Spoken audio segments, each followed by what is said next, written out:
candidates running in the October 26th provincial election. My name is Peter Luzinski, and I'm the editor of the Prince Albert Daily Herald.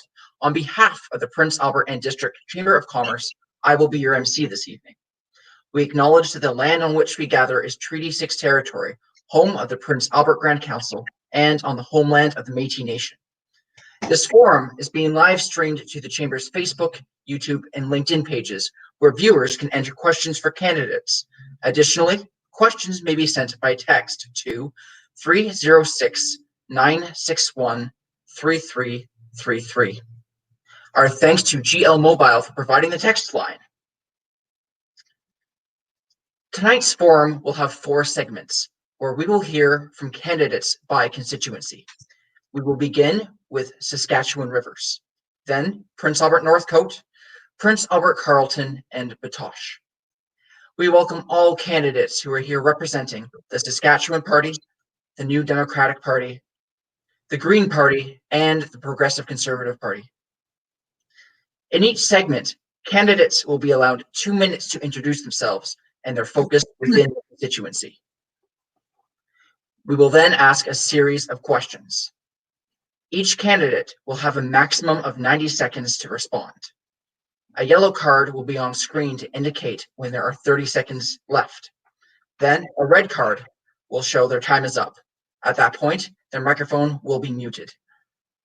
The order of speaking will rotate for each question. At the end of each set of questions, candidates will have 1 minute to summarize. In between segments, there will be a 90-second countdown for the next constituency to take their place.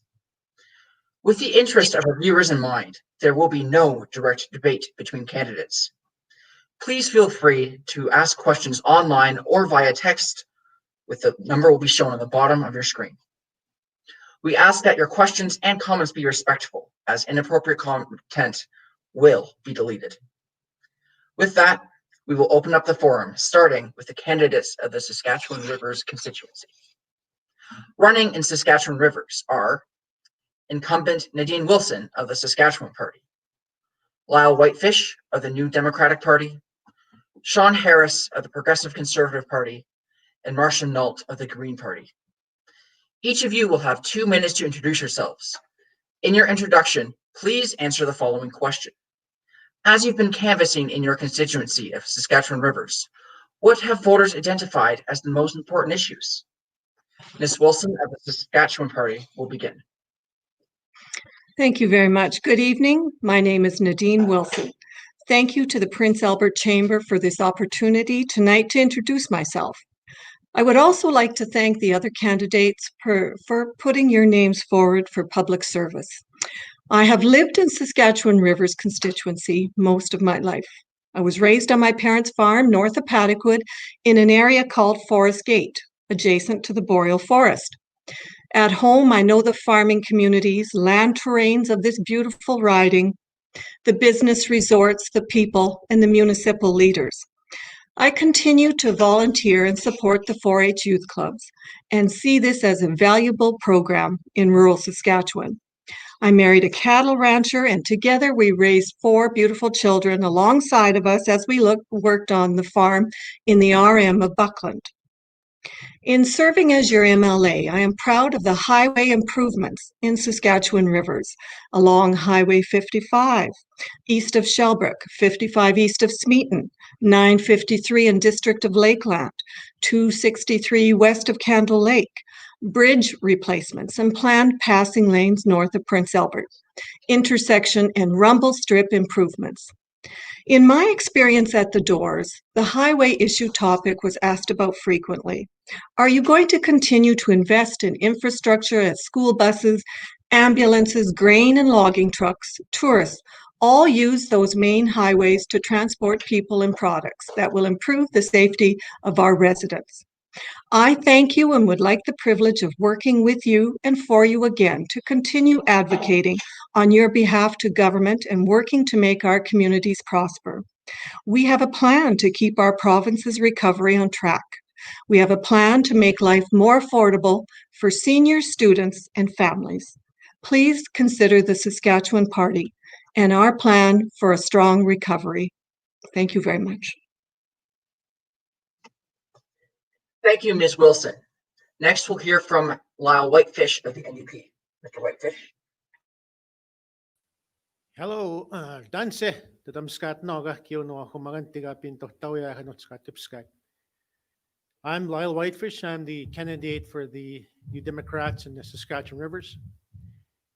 These are unprecedented times with the COVID-19. My prayers go out to the families in the communities that are experiencing this troubling pandemic. Thank you to everyone who are joining here tonight, the Chamber of Commerce. Thank you for organizing and putting on this event. We've been through a lot in this province in recent months as we grapple with COVID-19 pandemic. In these challenging times, Saskatchewan people have stepped up to keep each other safe and help each other out. But even before the pandemic, life was getting harder as our province faced a recession. As I've been door knocking throughout the constituency, I've heard people concerned about the shutdown of the STC, requiring a hospital in Big River, more doctors, work being moved to Alberta, properly balancing forest management, and making sure First Nations and our Métis brothers and sisters are properly consulted on the duty to consult and accommodation within our traditional lands. The schools cry out for land-based learning, and more of our schools are going and venturing out into the lands. But our trees are being cut down. We rely much on our lakes, rivers, streams, and forests, that they must stay in a natural state. People feel like they have no voice in the Saskatchewan rivers. Many of our nations have crumbling roads, and this should be a joint responsibility of the federal government. We faced years of cuts, and families are feeling stretched. They are worried about how to pay their bills. And they're worried about 4 years of cuts that was throughout this province. Now it's not the time for more cuts. Thank you, Mr. Whitefish. Next, we will hear from Progressive Conservative candidate Sean Harris. Mr. Harris. Good evening. I'd like to say hello to all my fellow incumbents or candidates, and thank the Prince Albert Chamber of Commerce for hosting this tonight and allowing me to participate. My name is Sean Harris, and I'm the Progressive Conservative candidate for Saskatchewan Rivers. I'm a farmer. I own a commercial trucking business. I own a logging company. I have been involved in this community for going on 27 years. I'm originally from St. Walburg, Saskatchewan. I love this region. My family loves this region. We sponsor many endeavors in Prince Albert and surrounding communities. And as I've been fielding phone calls and emails and texts and going door to door to talk to candidates of Saskatchewan Rivers, the biggest concern of many people is the lack of representation that they currently have. Many people complain of the lack of response from current government and the lack of action to problems in Saskatchewan Rivers. Many of those problems include flooded private farmland and crown land east of Prince Albert. Nothing seems to be rectified. Nobody seems to care about the inaccessibility to farmland and crown land that's going to waste in the eastern part of the constituency. Many of our constituents make a living or a secondary income by driving truck commercially. They're worried about changes that the government and the bureaucrats are trying to ram through, changing our provincial regulations to a federal regulated body. That entails many, many problems for our provincial trucking companies. The forced closure of small town auto body shops due to SGI's new laws wanting updated tools and computerized systems for repairing vehicles, forcing auto body shops to close in small towns. Our flawed allocation system for our timber, the visual perception of our forestry sector as an uncaring system of contractors seeking to destroy habitats. We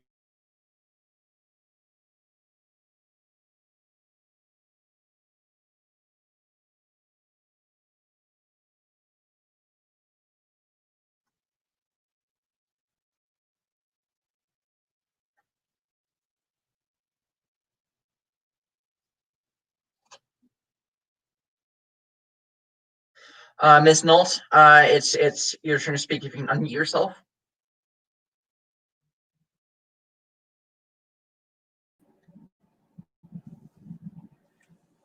My name is Marcia Nault, from Treaty 6 territory. I'm born in Poundmaker Cree Nation. I live in Prince Albert. I studied at the University of Saskatchewan. I am retired, but I do a lot of volunteer work. I'm chairman of the board for YAS basketball camps, and I have been for, I think, 13 or 14 years. I've been chairman of the board. Okay? And that's a big deal to me because it gives the youth something to do other than hang around on the streets and vandalize things. Like it's important, you know. One of the things while I was going door to door, the big concern I'm hearing from people is minimum wage. You know, our minimum wage is still way below the poverty level. The poverty level that we need to reach is over $15. We're not even near there. Okay? You need to look into that at some level. I went to some reservations and they talk about not having a voice, not having a say in our lands and major decisions that are being made in Saskatchewan, especially about jobs being handed out to people outside of the province.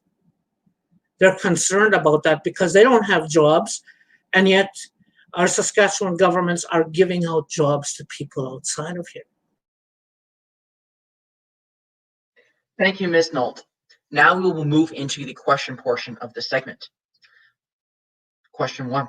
The business community has identified long-standing issues of financial literacy among Saskatchewan consumers. In 2020, a financial literacy curriculum was announced for grades 11 and 12. However, it is an optional course. There are recommendations that this course be made mandatory, expanded to include grades 7 to 10, and that the courses be made available online for distance learning. Would your government, if elected, commit to advancing financial literacy in our constituencies by implementing these recommendations? First up, we will hear from Mr. Whitefish.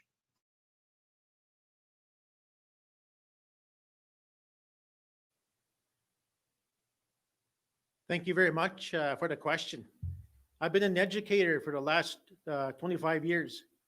I know how important it is to educate young people, our students, as we prepare them. In these uncertain times, high school students require proper financial management skills. This curriculum is a basic life skill that assists and guides students toward making positive financial choices for themselves and their families. Earnings, savings, borrowing, sharing, investing, protecting their money and assets. It is complicated, and students need the training to help them succeed. We, as an NDP government, must consider all of our options, ensuring that children receive well-funded, quality education that will prepare them for the economy in the future. Further to this, I would ask our financial institutions that they prepare students reflecting the economic trends, the trendology in economics in their training, in education, be it biophysicists, seismologists, forest and woodland biologists, data scientists, etc. This keeps Saskatchewan fully modern and prepare the economic future for our students as they move forward in higher learning, past grade 12, and more education and training needs. Thank you. Thank you, Mr. Whitefish. Next up, Mr. Harris. Question, and absolutely we would support this initiative. When I graduated high school in 1991, I enrolled into the business administration course at Lakeland College in Lloydminster. And some of the early basic financial teachings from that course, I thought then, 29 years ago, would have greatly benefited most high school students at that time. And I still honestly believe that today. Filing taxes, borrowing money, basic financing terms, home budgeting, everything that Mr. Whitefish has just listed, he was 100% correct. we need more of these teachings in high school. They need to be mandatory. So yes, I would absolutely support that. Thank you. Thank you, Mr. Harris. Ms. Nault, you were now up.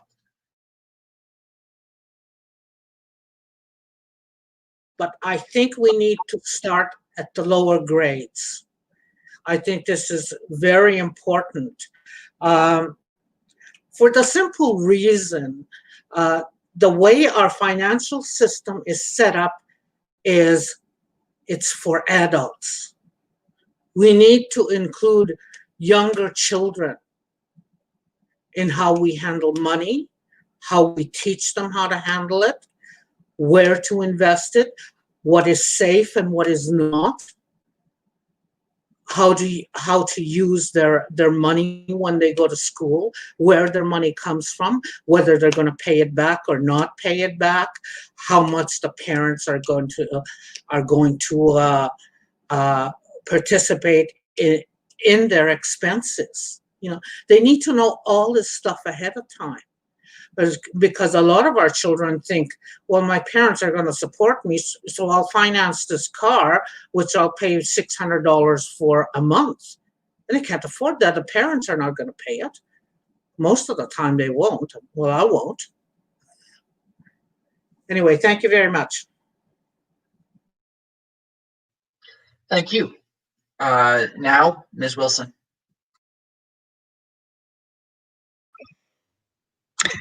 Thank you. Thank you for the question. As you know, your Saskatchewan Party government recently announced earlier this year that all Saskatchewan school divisions will offer financial literacy courses to their students. Financial literacy 20 and 30 was piloted by 20 teachers in 12 school divisions and 2 First Nation education authorities. The classes covered diverse topics, including simpler ones like the management of credit cards and borrowing costs, to more complex topics such as home ownership, debt management, and planning for the future. These subjects are part of a lifelong financial journey, and I believe these are very important. Your Saskatchewan Party government has proven that we are dedicated to ensuring young people are able to learn and improve upon their financial literacy. This empowers our young people to manage their money effectively and will guide them through life. Your question relates to the mandatory requirement for financial literacy in all high schools for Saskatchewan students. And this is definitely something that we can consider and discuss going forward. Consultation would be needed, of course, with teachers and First Nation education authorities.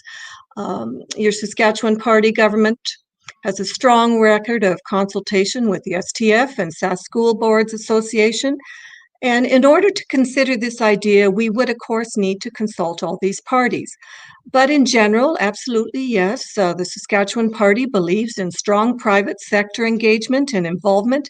And ultimately, if we can teach our young people to Thank you, be Ms. Wilson. self-reliant, then yes. Next question.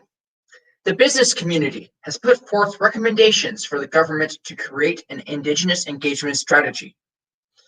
These recommendations include developing and releasing a whole-of-government Indigenous engagement strategy. Through Sask Builds and Crown Investments Corporation, incorporate Indigenous procurement guidelines into a larger procurement strategy going forward, and through Sask Builds and Crown Investments Corporation, create incentives for non-Indigenous vendors to partner or subcontract with Indigenous vendors when bidding on work. Will your government commit to develop and release a whole-of-government Indigenous engagement strategy? And what kind of timeline can be expected? First up, Mr. Harris. Thank you for that question. And this might sound cold, but in a word, no. And here's the reason why. There are already many government programs and initiatives in place, both provincial and federal, that coincide with private business involvement already. Ensuring and having an Indigenous involvement in a strong economy is a great thing, and it's needed. It's supposed to ensure job creation, financial security, and independence for Indigenous people. And this is evident in dozens and dozens of industries already, from oil and gas, mining, forestry, farming and ranching, trucking companies, airlines, hotels and casinos and recreation facilities, construction companies, car, truck, and equipment dealerships. The list goes on and on and on. There are literally hundreds of other business opportunities and dozens of industries in every corner of our province.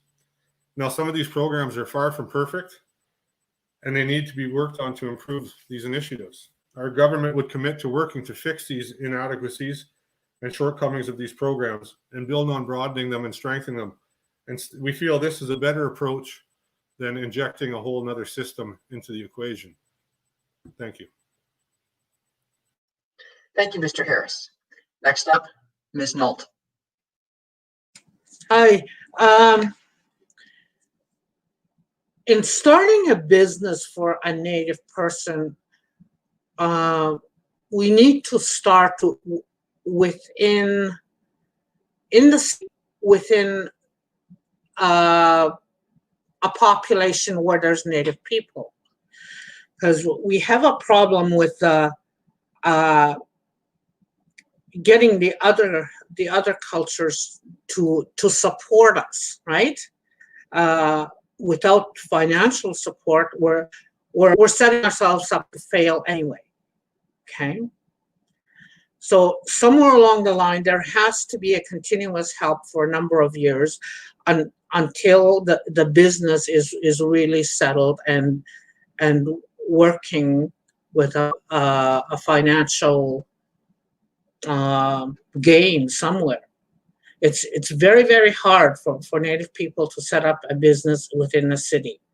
On the reservation, it's just as hard because there's no real business there. Okay? There's somewhere along the line we're going to have an answer to this. Okay? Right now, everything is set up to fail. We need complete change in the way it's set up now. Thank you, Ms. Nault. Ms. Wilson? There are many ways in which we can support First Nation entrepreneurship in the province, both within Crown Investment Corp and SaskBuild's policies and outside of it. We don't need to limit ourselves strictly to CIC and SaskBuild, and I believe that our government has a strong record of supporting First Nation businesses and providing a foundation of support. I want to mention some First Nation and Northern initiatives of which I'm very proud to have assisted with. And this includes Enhanced Preventive Dental Services Program, a $100,000 for diabetes initiative, and $700,000 to improve access to kidney health and dialysis services for residents in the Northwest region of the province. We've had investments that include $27 million specifically committed for Indigenous skills training and employment initiatives, and over $5 million for essential skills programs aimed at on-reserve training. In 2019, there were over 11,000 more First Nation and Métis people employed in the province compared to 2007, an increase of 31%. Another policy plan of our growth plan is to ensure Indigenous equality participation in the development of new pipelines, export infrastructure, energy, and natural resource development. In fact, the mining sector continues to be the largest force of over 1,600 people. Thank you. Mr. Whitefish?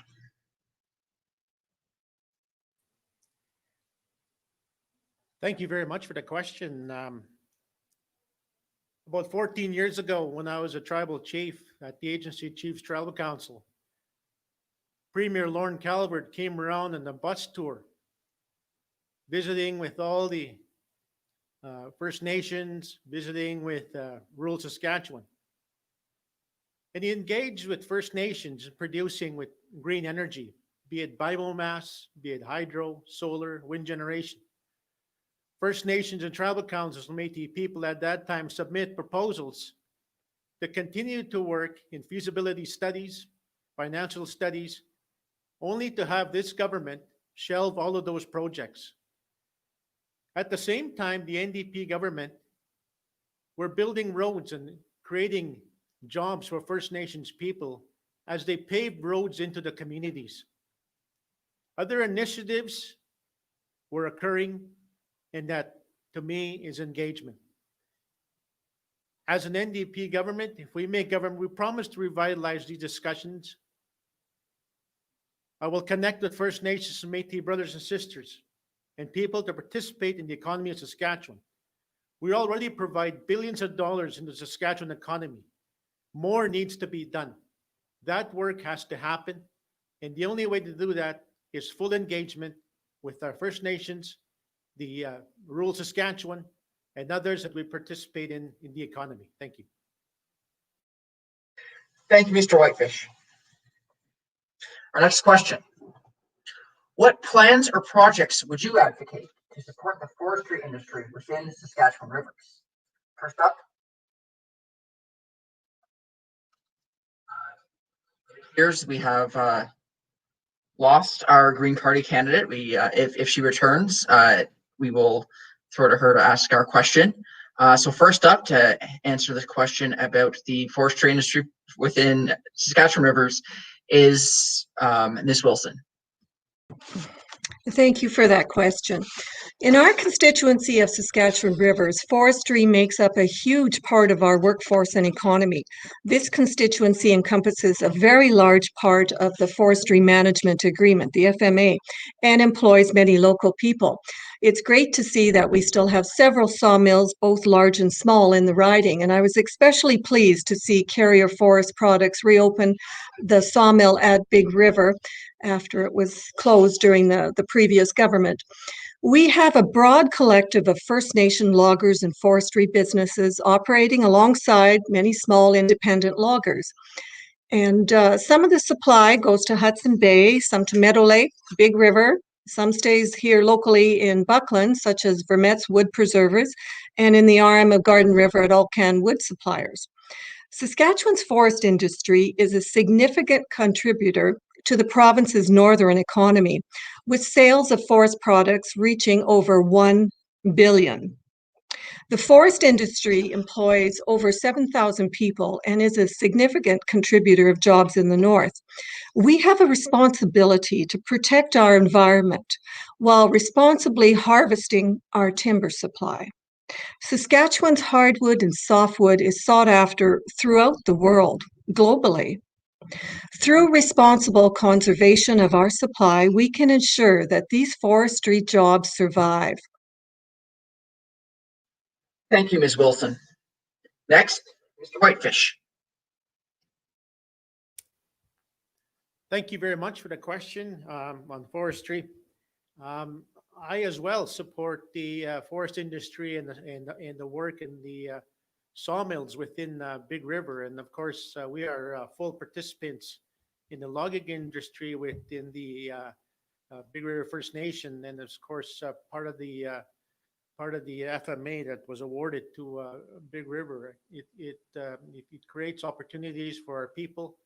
It also creates full investment into the future.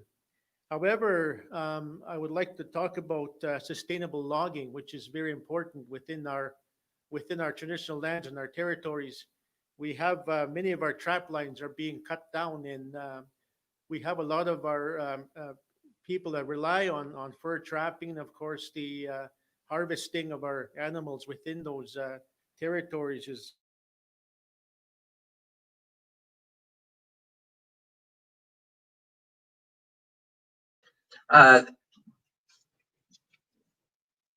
Thank you, Mr. Whitefish.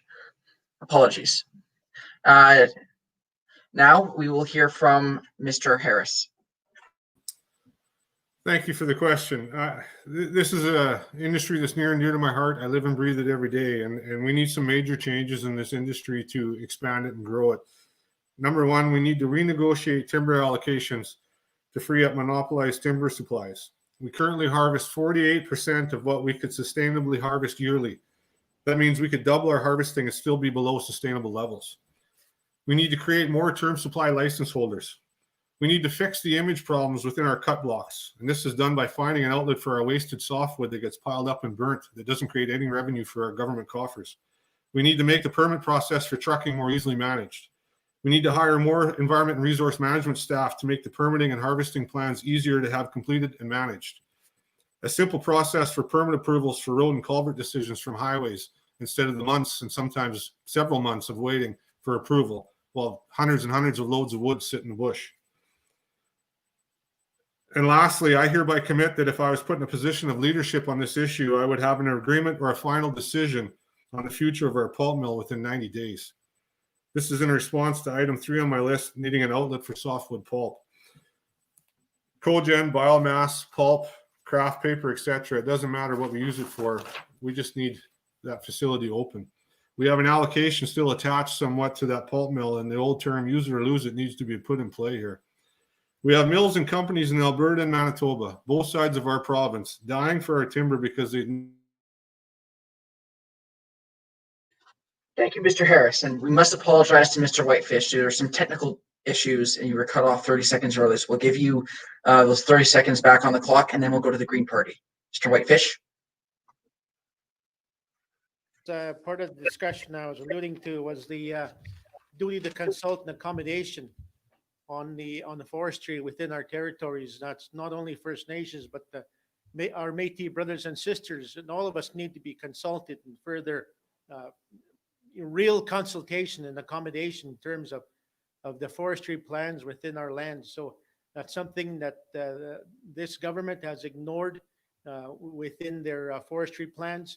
That's something that needs to come back to the table. Thank you very much. Thank you, Mr. Whitefish. Ms. Nault, we're pleased you could join us again. I'll repeat the question for you. What plans or projects would you advocate to support the forestry industry within Saskatchewan rivers? Okay, first of all, clear cutting, that needs to stop. That's what destroys our forests the most. There needs to be a better way of handling our forests than clear cutting and killing everything in our path. The way we used to do it before was okay. Why did we change it to this? You know, they used to pick the good trees, cut those down, leave the rest there, right? That's one of the things. Okay, replanting trees because we clear cut. Do we replant every area that we clear cut? I don't see that happening. The pulp mill just north of Prince Albert, what's happening with that? Who shut that down? So we need to have better management and consultation with the Indigenous people. We've not had any input in what is happening with our forests. We need to have a real big voice in that. Okay? That's all I have to say on this. Thank you, Ms. Nault. Our next question. Within the term of the next government, another property value assessment will be completed. Property values drive municipal taxes as well as educational taxes, but currently the education tax dollars are collected by the province and not fully allocated to school divisions. As an MLA, what actions will you take to ensure that education taxes collected actually go to school divisions directly, or that residents become fully aware that the education property taxes they're paying do not actually go to their local school boards? First, we will hear from the Green Party. Ms. Nault.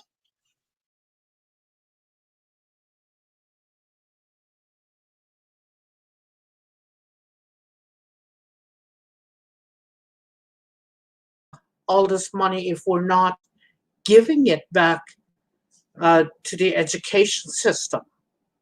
I never did understand that. I still don't understand it. You know, if we're taking something for a purpose, we need to allocate it back to that. I don't have any more to say on that. Thank you. Next, we'll hear from the Sask Party. Ms. Wilson. Thank you for the question. In working in government for 10 years, We believe consultation is so important. And I know the Saskatchewan Party is committed to investing in higher education and skills training and knowledge and economy and providing the best learning environment for all Saskatchewan students. So we'll always be willing to discuss with the teachers and the parents and the organizations of what is best for our youth of Saskatchewan. Thank you so much. Mr. Whitefish?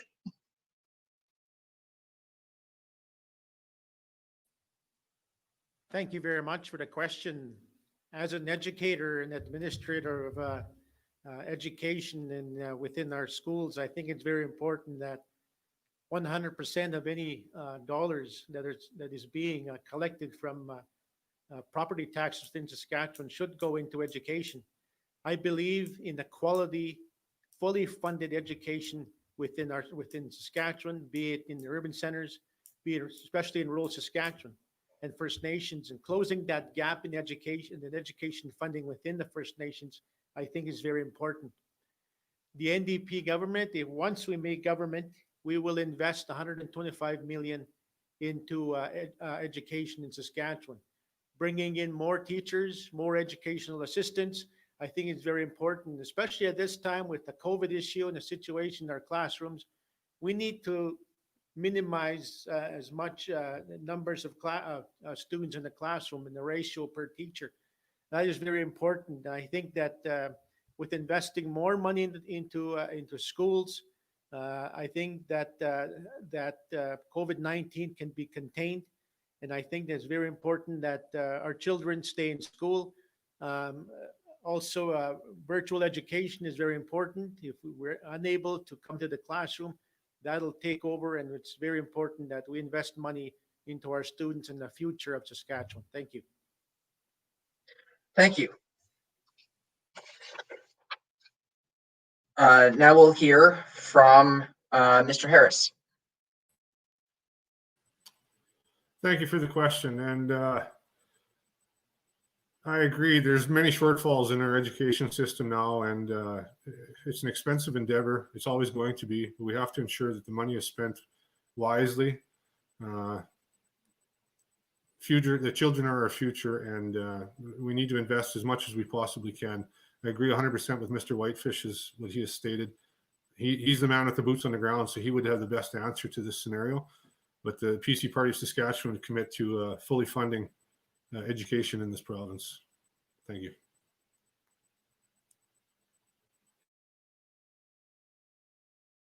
Thank you.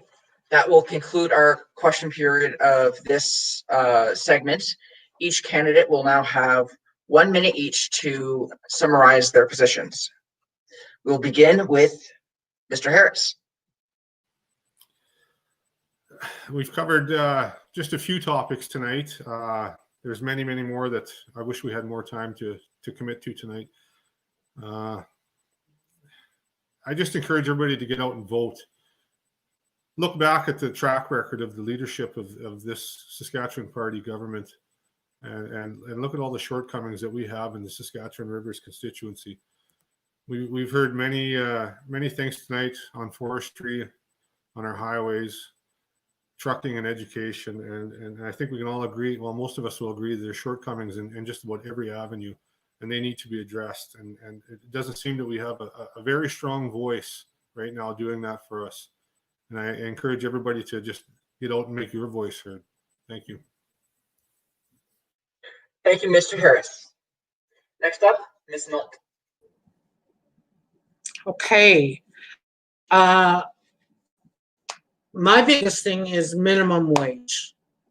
Why are we still with a minimum wage that's the lowest in our country? Okay. We need to revamp our voting system. You know, there's something seriously wrong with this. I don't know what it is, but it's wrong. And we need to really, we are committed to addressing the climate change, environmental issues. Those are first and foremost. We don't have a lot of time to deal with this. We need to step this up like right now. And that's what we're going to do. That's it.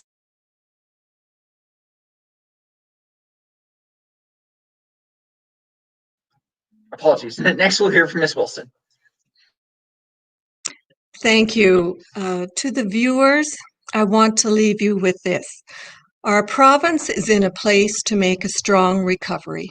We have strong leadership and a plan for recovery. For a secure Saskatchewan for our families and our communities, we need to continue to work together on our plan for health, education, infrastructure, such as adding childcare spaces, funding for autism, care aids, reducing costs of managing diabetes, and to grow healthy families and prosper. Small business tax reduction will benefit and support our local economy. Funding over $1 million to hire child and youth positions for mental health supports. Our government will face challenges with a plan of action. A prosperous Saskatchewan and a strong leader benefits us all. I humbly ask you for your support on Election Day to continue on the work we have to do for your needs and for your successes as we prepare. Thank you, Ms. Wilson. Lastly, we'll conclude this segment with Mr. Whitefish. Thank you very much. I want to thank all the candidates who have come forward this evening. Pitamano titan and naskum no ipinto tawya kanot skatipskak. Mistegi way kya pits taimurtame isni here was come gag. Ogimawi no katoskagwe mistegi we patagungono. I just want to say I feel for every senior in Saskatchewan as I knock on doors and the struggles that they face. And once we make government, we're going to be there for you. We're going to be at the doorstep. We're going to be ensuring that everyone's looked after, our students in education, the healthcare in Saskatchewan, the jobs in Saskatchewan, all those that is very important to us. In the grassroots, people that I hear on the doorstep, you are very important to us. You come first within the NDP government. We will ensure that you will be looked after, and we will ensure that we will listen to you and your plight and your issues. Thank you. Thank you to the candidates of Saskatchewan Rivers. We will now have a 90-second break before we begin our next segment with candidates from Prince Albert Northcote.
Hello and welcome back.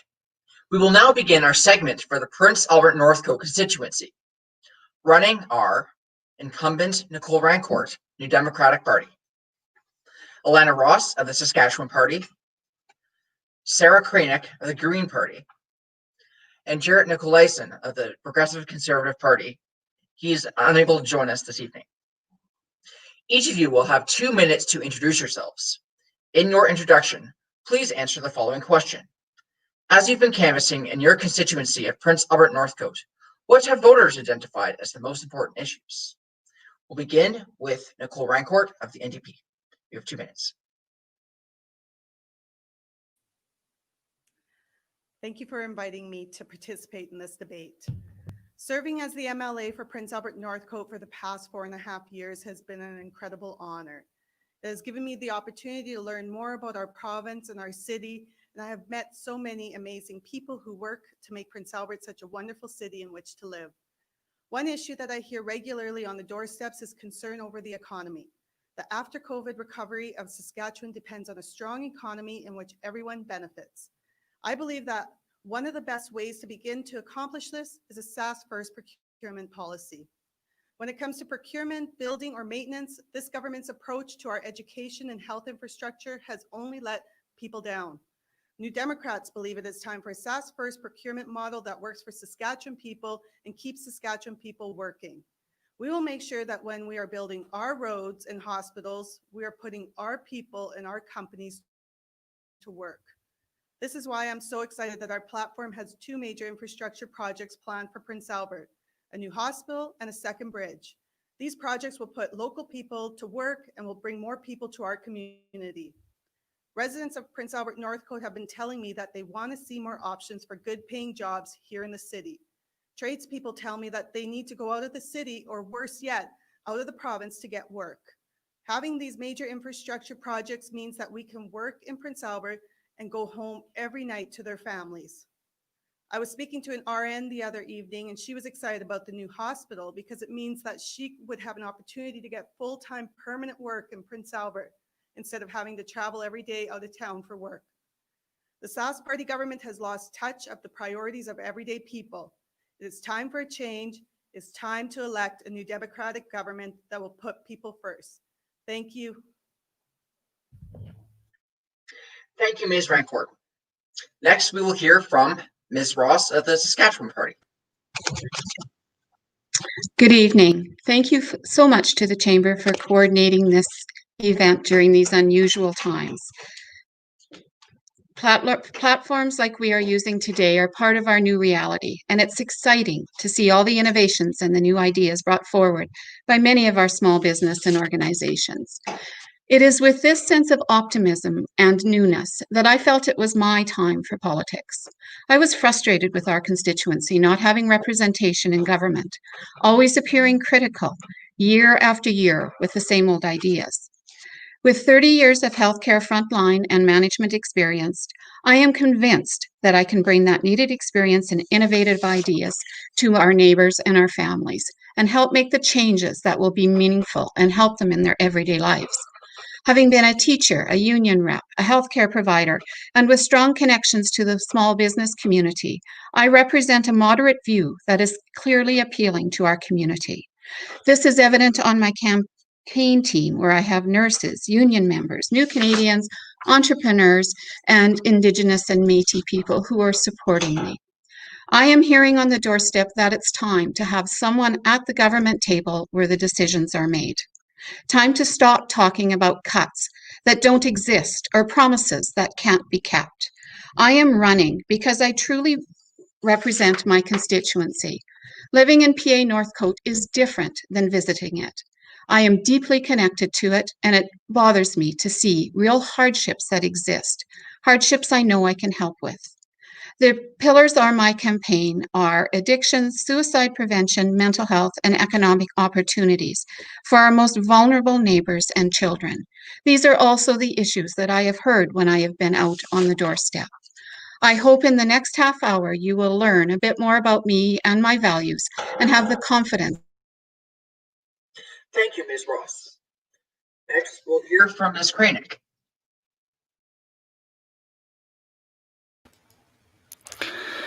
Hi. Firstly, thank you to the Chamber of Commerce for the opportunity to participate. My name is Sarah Kranick. I'm an entrepreneur and cybersecurity expert. I run a security consultancy specializing in security testing and incident response. My company is based in Prince Albert. My clients are both in PA and around the world. I'm an invited speaker in the security space, most recently spoke in Chicago on IoT security. In my free time, I am a kickboxer, and yes, I do get into the ring and fight. Above this, I'm also involved with many nonprofits, including the Pride Society of PA. What I see mostly from our constituency is a complaint about the opportunity, both in jobs and business. It's something I run into as a business owner, an entrepreneur. I like to see less restrictions for business, particularly around licensing, when you need a license for every little community. Another issue that has come up greatly has actually been rural crime. So it's something I wanted to bring up because, yeah, it keeps on coming up and I think we need to address it.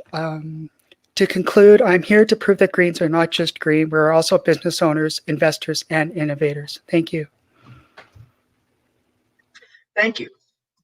Now we'll move into the question portion of the segment. Question 1. This summer, the Alberta government announced an alternative program to safe injection sites, namely long-term therapeutic communities. This is a continuum of care model from Portugal, which focuses on treating addiction with a goal to have participants leave the program drug-free and employed or in school. What is your opinion of this model? And would your government commit to actively investigate implementing this if you're elected? Ms. Ross. The Saskatchewan Party has shown it understands the need for increased investment in mental health and addictions. There have been record investments made with mental health since coming to power in 2007 for a total of $3 billion since that time, which is up 97%. Some of the investments do include funding for detox beds, methadone treatment centers, therapeutic community methadone treatment centers. The first one was in Estevan with plans to continue that. The Therapeutic Communities program based on the Portugal model is an innovative program. And I had the opportunity to actually do some reading on that program. I did find that our ministry has a research branch, and they are continuously looking for new ideas to bring forward. I believe that models from other areas that may be adaptable to our population is extremely important. If the ministry is not already aware, as an MLA, I would be very comfortable in bringing this model and other appropriate models forward for consideration. Thank you, Ms. Ross. Next, we'll hear from Ms. Kranick. Thank you for the question. Addictions is a huge issue. I would like to point out, actually, the Portugal model is not in lieu of safe injection sites, actually. If you read further into it, it's actually with a lot of different components into that system. So you have safe injection sites, you have mental health services. And also what's very important to remember is that the Portugal model also has a very strong social network component to it. So this includes a minimum basic income as well. So to say you want this program is great, and I think alternatives are great, but you can't look at just one thing in the program. You have to look at everything that makes it successful, and it is successful. So yes, I would love more programs like this, but we also have to look at the whole picture, not just the one component. Thank you. Thank you. And now we'll hear from Ms. Rancourt.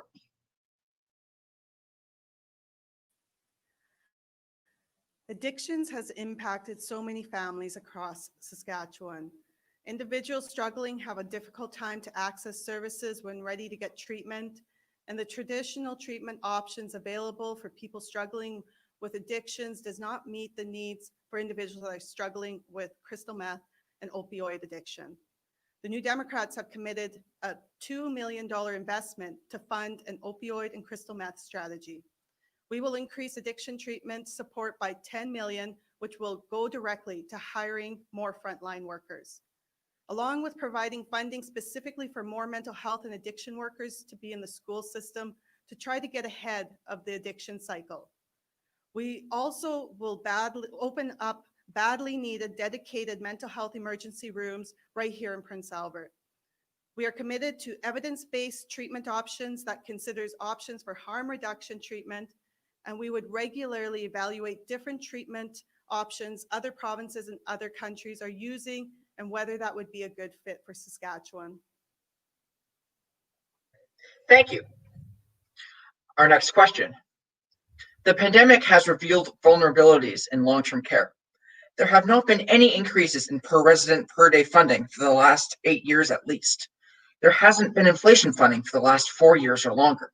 In that time, the complexity of a resident's needs has only gone up. What is your party's plan to support the increasing needs within long-term care and take care of the very vulnerable? First, we'll hear from Ms. Kranick. We need to increase funding to long-term care as society is judged by how it takes care of the most vulnerable. And so on so many levels, we have failed these folks. We need to make sure facilities have the staff they need. We need to make sure staff have the training required. So much of health of a person in long-term care is the result of attention, companionship, socialization, as much as anything. We can't just drop our loved ones in care homes and hope for the best. We need a care model that considers not only the medical needs, but the mental health and social well-being. We need to make sure that people have contact, that they get the care they need. Clearly, our current minimum guidelines are not adequate as set by the Saskatchewan Party. So many innovative programs could be investigated. My father was actually based in BC, and when he was dying, actually, he had in-home care for the rest of his life. It was wonderful to have care like that, especially while living in Saskatchewan. Another one is having youth living with old folks and having them care for old people while the youth get a place to live. So yes, we need to do more. Thank you.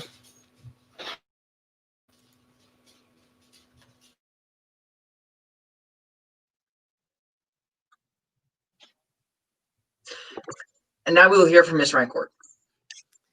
Over the years, we have heard countless stories of families with a loved one in long-term care who is not getting the care they need or deserve.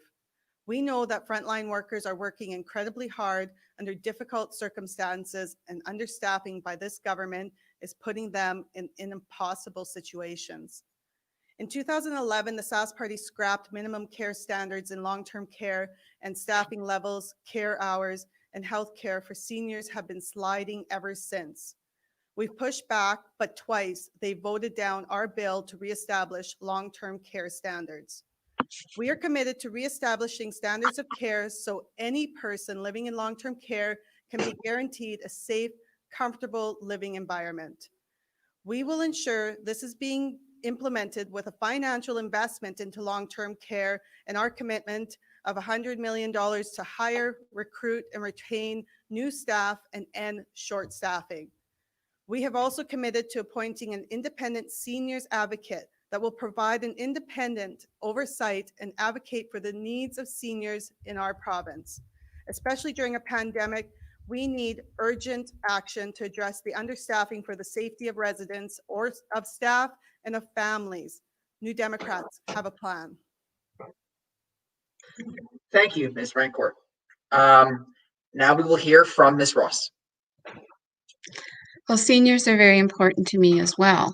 Most of the 30 years that I have worked in health have actually been working with seniors in various parts of the healthcare continuum. Seniors have made our country what it is today. The Saskatchewan Party government has made seniors a priority by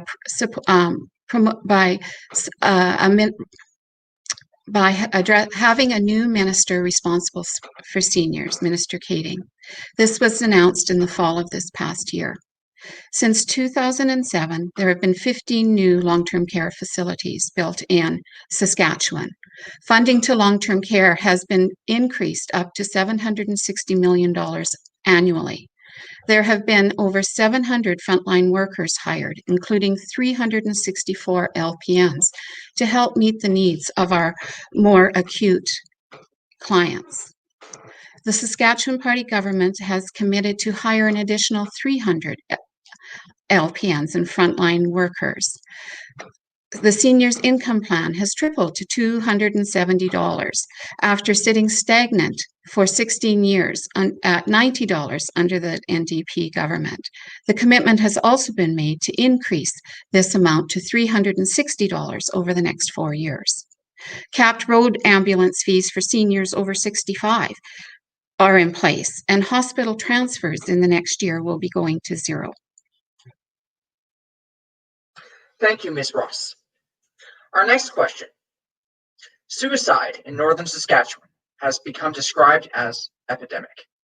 Please describe what your party is or would do to address this increasingly tragic concern. Ms. Rancourt. I watched while my colleague Doyle Vermette stood in the chamber and gave a passionate speech about the impacts of suicide that he sees in his constituency. The Sask Party members appeared moved by what Doyle had to say, and then every member proceeded to vote against the suicide prevention strategy. The only government in the country to vote against legislation that has been proven to reduce rates in other provinces. The difference between having a plan to address suicide and legislation is that legislation holds the government accountable to meeting targets and goals. Even after professionals in the field told the government that their Pillars for Life plan was not enough to actually address the suicide crisis, the government continues to support it. Tristan DeRocher walked from La Ronge to Regina and fasted for 44 days to draw attention to the suicide crisis in the north. Families impacted by suicide from across Saskatchewan went to him to help them through their grief. All Tristan asked for was a meeting with the Premier to talk about the crisis in the north and how legislation could help with reducing rates of suicide. Instead of meeting with Tristan, the Premier sent 2 of his ministers to tell him to get off their lawn and then proceeded to take him to court. This speaks volumes on the priority the Sask Party has with addressing this suicide crisis. The New Democrats are committed to implementing a suicide prevention strategy along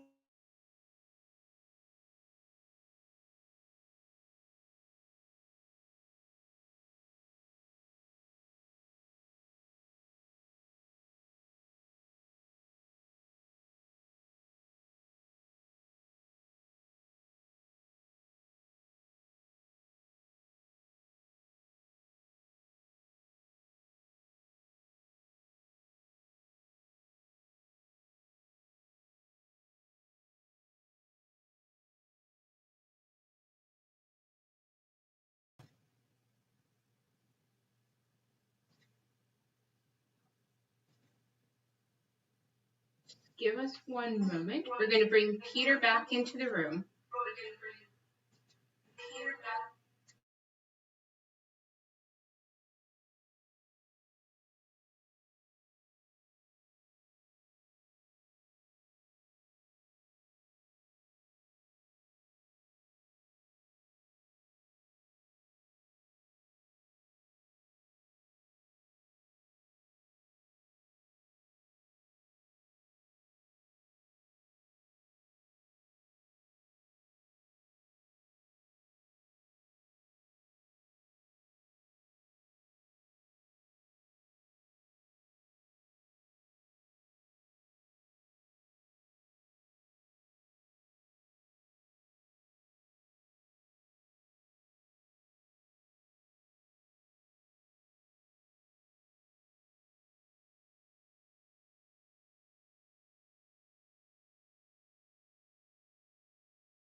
Apologies for those technical difficulties. We appear to be back online now. So thank you very much for your answer, Ms. Rancourt. I apologize if there were any technical issues as you got your answer there, but we will now move to Ms. Kranick.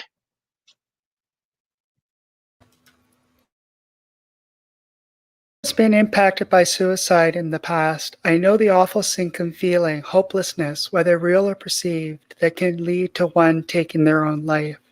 There's a motivator, a stressor that leads someone to contemplate suicide.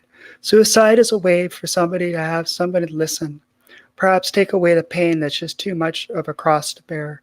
I remember last fall on a trip to one of our northern communities, there was a youth who had confided in me regarding their pain. I wanted to help. I listened. They were raped, but because of housing issues and lack of resources, had to go back home to their rapist. Suffice to say, this led to self-harm. This is just one case of so many lost. We need to address the underlying issues these kids and adults are committing suicide. But when we have a government, as Rancourt said, that refuses to meet with people trying to address these issues, what can we do? Again, people want to be heard, but apparently the Premier is too busy and rather block a peaceful show of solidarity than actually have a meaningful conversation. There's no easy answers. There's no quick fix. But you must know why these suicides are happening to even start to address the problem. I fear the current administration doesn't seem interested in addressing these underlying issues and rather put a Band-Aid on the problem. Let's start having a meaningful discussion. I'm happy to sit down with the Premier and share my story and stories of others who have had to face suicide head on. Thank you. Thank you. Ms. Ross? I agree with both of my candidates that fellow candidates. Suicide is it's such a tragic event, and as a parent, it's hard to imagine how that would impact families.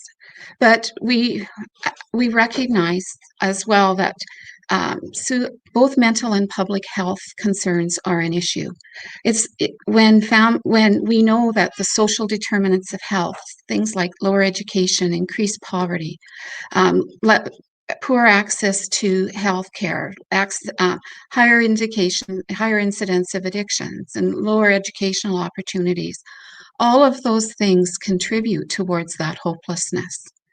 Efforts to increase Indigenous enrollment in education programming has seen an increase of 60% in post-secondary education graduates coming from Sask Polytechnic, which is from the First Nations communities in the north.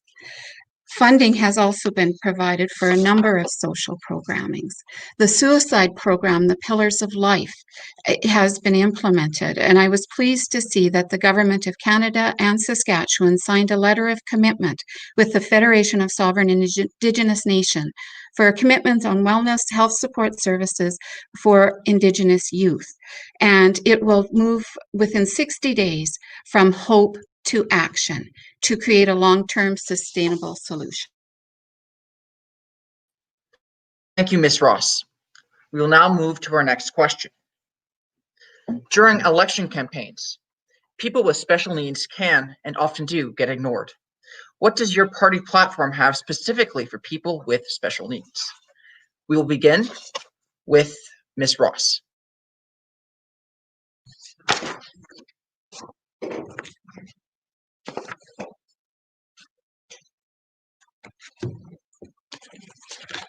Ross? Where do I find it? Oh.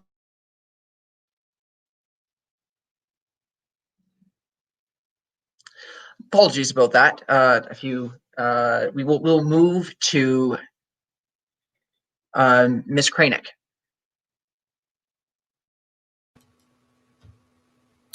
Thank you for the question.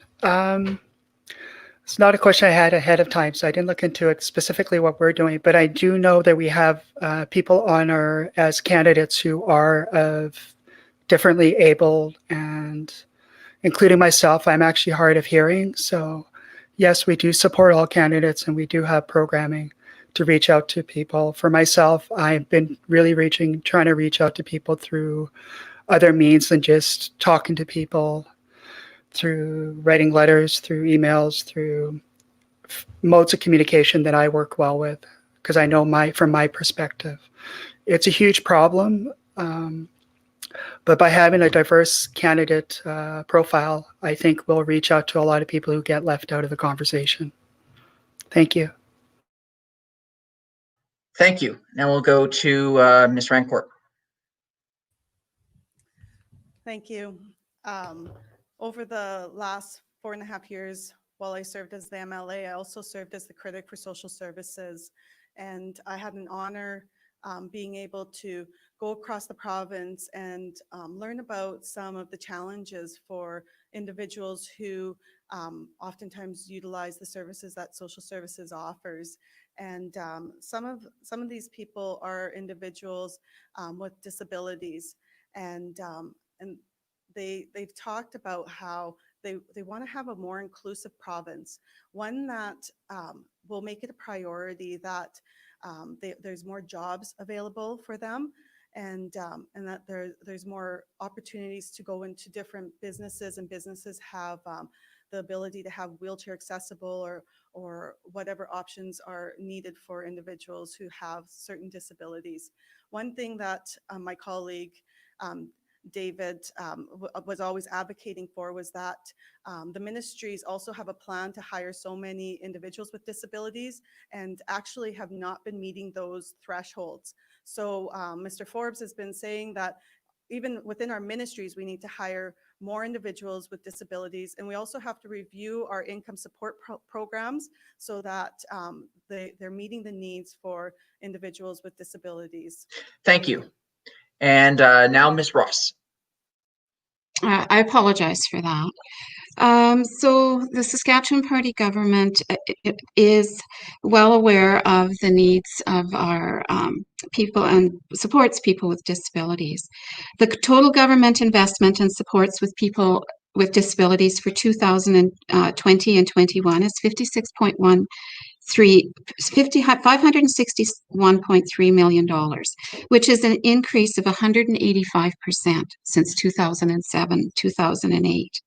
The Sask Party government has invested over $5.6 million since that time to support people with disabilities with various programs. The Transit Assistance for People with Disabilities funding directly supports this priority, and it helps people in municipalities provide safe, available public transportation for people with disability. In partnership with community-based organizations, important services and programs are delivered in communities across the province. The budget for these particular programs is $213.9 million, which is a $155 million increase since 2007, 2008.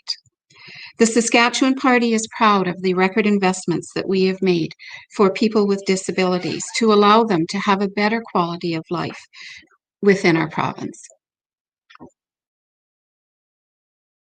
Thank you, Ms. Ross. The next question in this segment. During times of pandemic or other crisis events, the variance of disposable income between different families and the government's reduced capacity to provide social programs often leads to a greater gap between those who do and those who do not have housing security, food security, and health security. What is your belief about how society should best support its most vulnerable? And as an MLA, what actions would you take to move towards making that belief a reality? We'll begin with Ms. Kranick.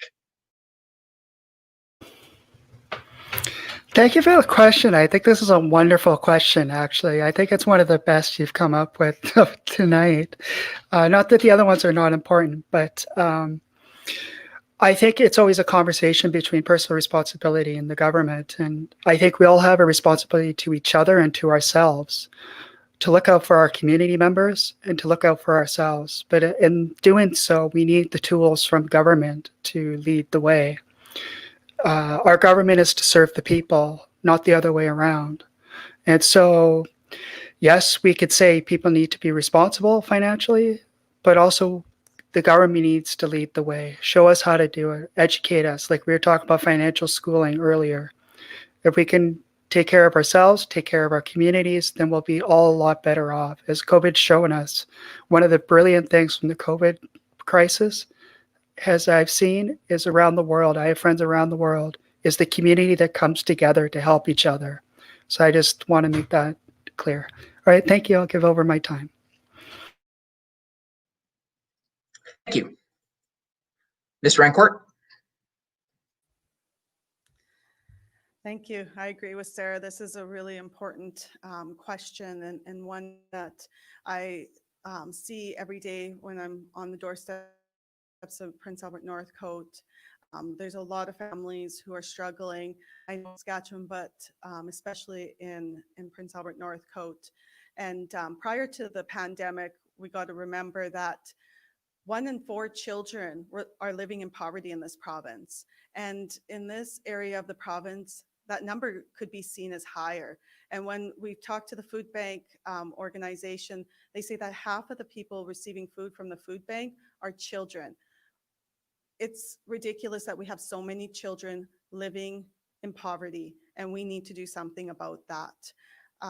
So we know that there's a lot of families who are working full time and still needing to stop at the food bank at the end of the day because they just cannot make ends meet. And so the New Democrats realize that this is an issue, and that's why we feel that with our platform being completely invested into families, completely invested into education and health, and making sure that everyday families are getting the services that they need is so important. And we will commit to raising the minimum wage so that families don't need to stop at the food bank on the way home. Thank you. Now we'll hear from Ms. Ross. Yes, I think we all did see that COVID-19 has brought some challenges for most families. Here in Saskatchewan, we are in a great position coming out of the COVID-19 crisis. One of our plans for a stronger economy and our recovery is to reduce everybody's power bill by 10% for the upcoming year, and to reduce the small business tax for the next 3 years to help generate that employment and create jobs. Between 2007 and 2009, there were over 75,500 jobs added to Saskatchewan. It was the second highest job creation in the country.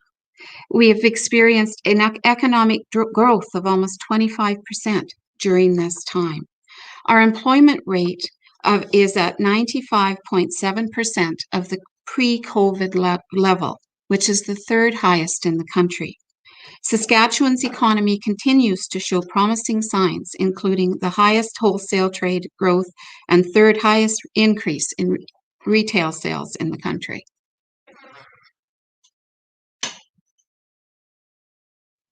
Thank you, Ms. Ross. Now, each of our Prince Albert Northcote candidates will have 1 minute for a summary. First up, Ms. Rancourt. I've been incredibly honored to represent Prince Albert Northcote for the past 4.5 years. In my constituency office, my staff and I ensured that everyone who comes into our office seeking help was taken care of. We do so no matter what constituency they live in. We believe that if someone comes to my office in need of assistance, we will offer them the best help we can. In a time of economic insecurity during a pandemic, we cannot afford a government that has lost touch with the needs of everyday people. A government that announced that it plans to present an austerity budget that will cut more programs we rely on. We need a government that will invest in our communities, that will make sure the services we desperately need will be available. We need a government that will put people first. The Democratic government will do just that. We will build a second hospital and a second bridge for Prince Albert, and we will make sure that we will have that built by our people and our companies using the SAS First procurement process. Thank you, Ms. Rancourt. Now we will hear from Ms. Ross. Thank you. So we've been talking about the social issues that we face in our area, in Prince Albert Northcote especially, this evening. So now I'd like to shift to talk. In order to address these programs, we need to have a strong economy. Our plan for a strong Saskatchewan will make life more affordable for everyone, for families, seniors, students, homeowners, and others. The Saskatchewan Party has a plan for a strong recovery and a strong Saskatchewan. This strong economy will have more jobs, strong communities, strong families. We'll build highways, schools, and hospital like the one that is already in the planning process in Prince Albert. We will make life more affordable for families, for seniors, and the young people of our province. Thank you. Thank you to all the candidates of Prince Albert Northcote. We will have a 90-second break before we. Oh, I apologize. I missed Miss Kranick. I'm very sorry. You may now have your 1 minute summary. That's okay. I won't take too long of your time. I like the idea of economy, but we can't have an economy on its own without thinking of the people that are in that economy. And when we talk of sustainable business practice, we talk about the way that business serves the community, the economy serves the community, the way the people serve the community. But this is the thing, we've had 12 years of the same government. 12 years. The only thing I keep on hearing is we need change. This is your opportunity. A vital part of our system is participatory democracy. Go and vote. I don't care who you vote for, go and vote. Thank you. Thank you, and apologies again for cutting you off. Thank you again to all the candidates of Prince Albert Northcote. We will now have a 90-second break before we begin our next segment, where we'll bring in the candidates of Prince Albert Carleton.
Hello and welcome back.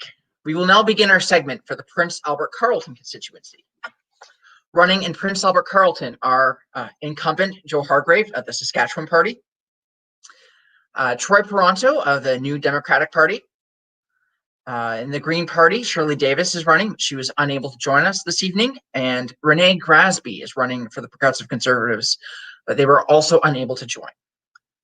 Each of you will have 2 minutes to introduce yourselves. In your introduction, please answer the following question.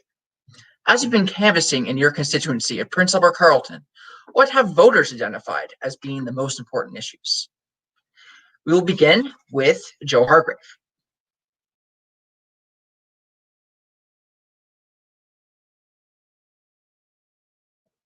Hold on, Joe. As party candidate. Oh, sorry. You were muted, Joe. If you can just begin Muted. again. Right. Okay. I apologize. Hi, I'm Joe Hargrave, and I'm the SAS Party candidate for Prince Albert Carleton. I'm pleased to be here today for this virtual political forum hosted by the Prince Albert Chamber of Commerce, and I welcome to everyone that is watching. It has been my honor to represent the constituency of Prince Albert Carleton over the past 4 years, and today I ask for your support to continue that work. Our government has made significant investments in Prince Albert, and I'd like to highlight just a few.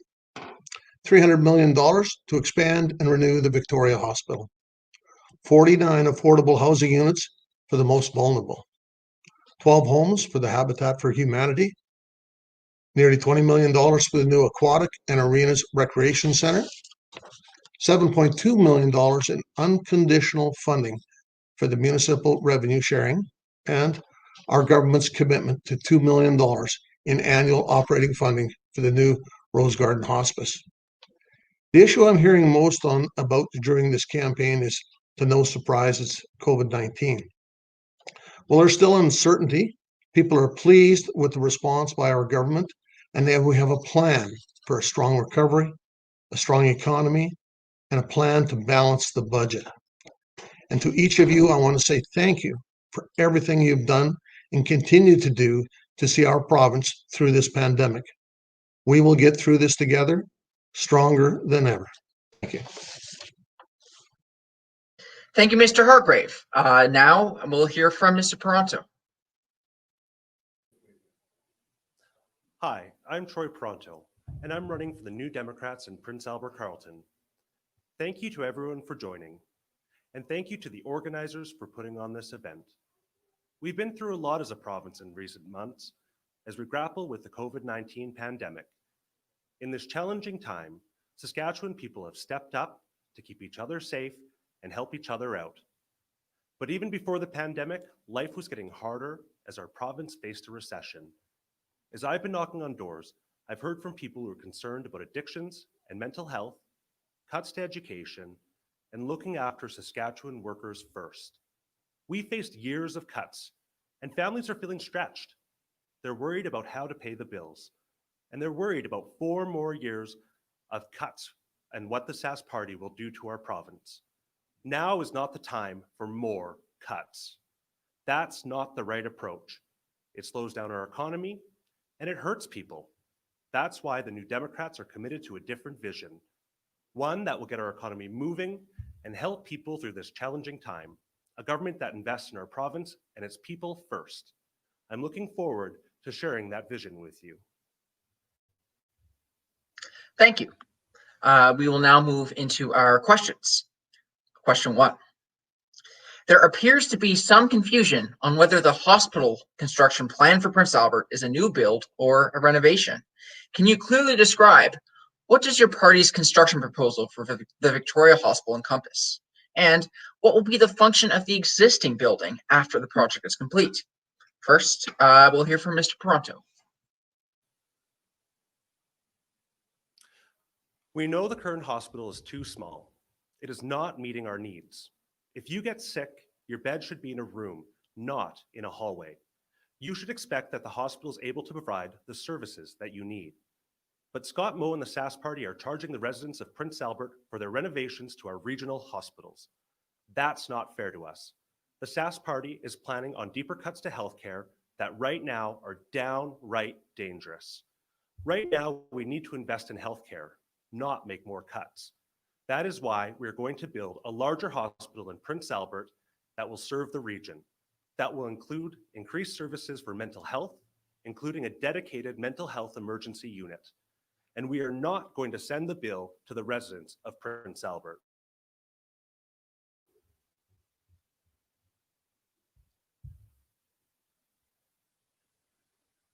Thank you. We will now hear from Mr. Hargrave. Thank you very much for this very important question. This project is so very important to Prince Albert and the surrounding area, and to me personally. I was pleased to be part of the announcement that residents of Prince Albert and Northern Saskatchewan will have access to improved and expanded health services through a renewed and expanded Victoria Hospital. Our government's commitment is for more than $300 million for a multi-story addition to the current hospital. The approved project concept includes a new acute care tower, replacement of existing adult mental health spaces, and renovations to the current facility. There will be a 40% increase in beds with space to expand further as needed. It will also include a helipad, larger emergency department, operating rooms, enhanced medical imaging services, including an MRI. The 12 First Nations and the PA Grand Council had considerable involvement in the process. The facility will be culturally inviting and responsive to the needs of all First Nation memberships and communities. Since 2007, our government has invested nearly $1.6 billion in building new healthcare facilities, renovations, and equipment upgrades. This is more than double what the NDP spent in their last 11 years in office. I'm very proud of our government's record on healthcare, and I look forward to the opening of our new hospital that will serve. Thank you, Mr. Hargrave. Question 2. In the city of Prince Albert, there has been a serious spike in violent crime and homicides in the last few months. What is your immediate plan to support the city as it deals with increased gang activity? Mr. Hargrave. Thank you once again for that very important question. Safety in our community is very important to the people of Prince Albert and is a top priority of our government. During the pandemic, crime and gang activity have certainly increased, not just in Prince Albert, but around the country. Our government has provided many policing resources to the city of Prince Albert, and we've worked hard as a government to reduce crime. The provincial government and SGI fund 23 of the 100 police officers. And I would note that the number of police officers per capita in Prince Albert is around 48% higher than the national average. I want to commend our police officers for the important work that they do. Just yesterday, it was announced that some key arrests had been made relating to recent events of violent crimes, and I'd like the Prince Albert Police Service for their efforts on that. The city of Prince Albert has seen a 142% increase to their municipal revenue sharing. This money is unconditional and can be used for any priorities of the city, which include policing. I will continue to work with our city officials and Prince Albert Police Service to ensure that we continue our supports that help reduce crime in the city. Thank you, Mr. Hargrave. Now we will hear from Mr. Pronto. In Prince Albert, we have seen shootings, murders, and warning from the police not to wear certain colors. People just don't feel safe. The SAS Party has been cutting education, healthcare, and the social supports that keep people from falling into bad situations and careers in crime. We have the lowest minimum wage in Canada, and after more than 10 years of frozen social services rates, the SAS Party cut benefits to people. We need to offer people hope, not more cuts to programs. People need to have the opportunities to succeed. That is why we are raising the minimum wage so that people who can work can pay their bills. We will put $5 million into creating a poverty reduction strategy and increase supports for a Housing First initiative. We are also committed to doubling the government funding for gang prevention strategies to keep our communities and our young people safe.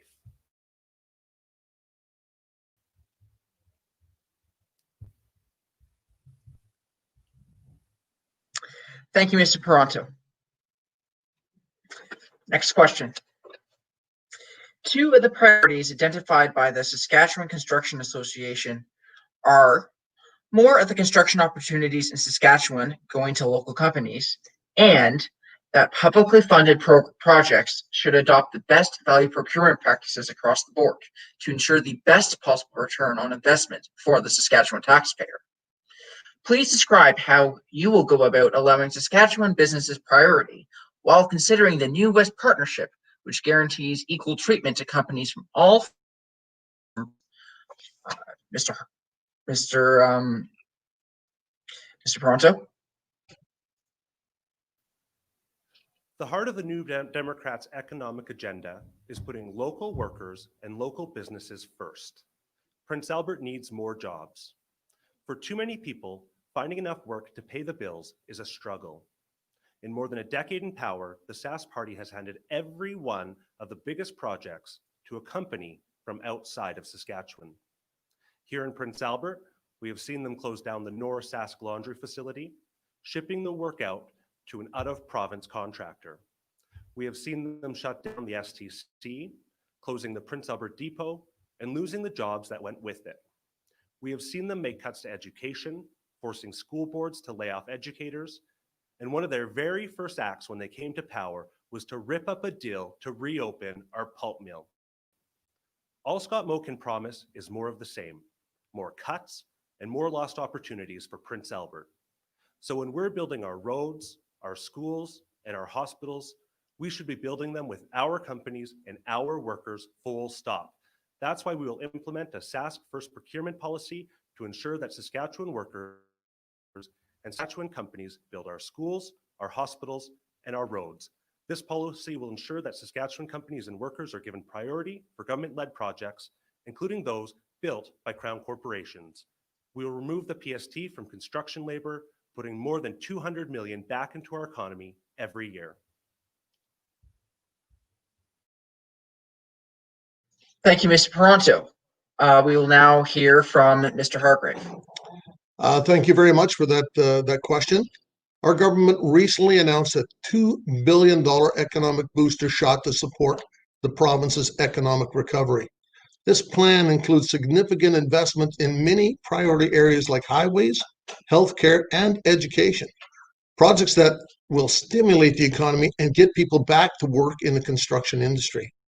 Priority is being placed on community benefits when it comes to procurement, while following new West partnership agreements.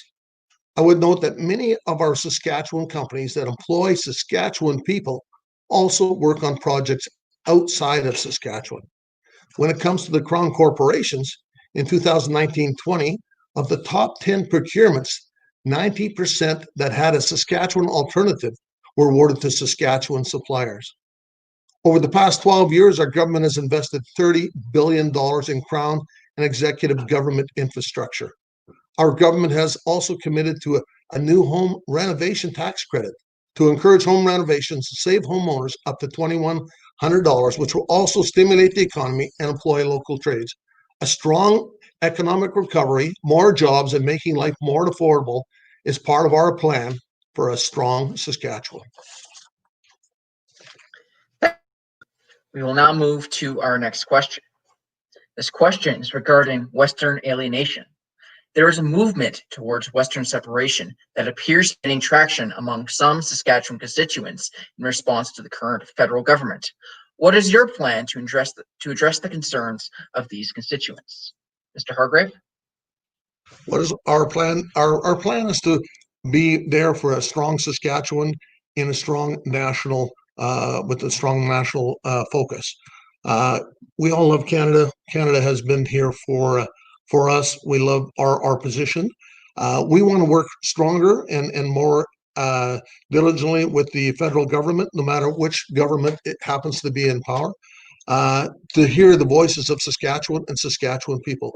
We may not have many seats here in Saskatchewan on a federal basis, but we think we're very strong, and we should have our voice should be heard much stronger by the federal government.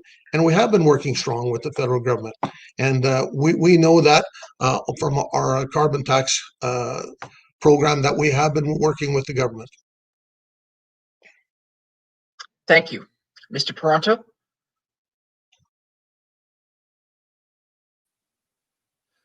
People in Saskatchewan are feeling really frustrated lately, and that's why our party put forward the Sask First procurement policy.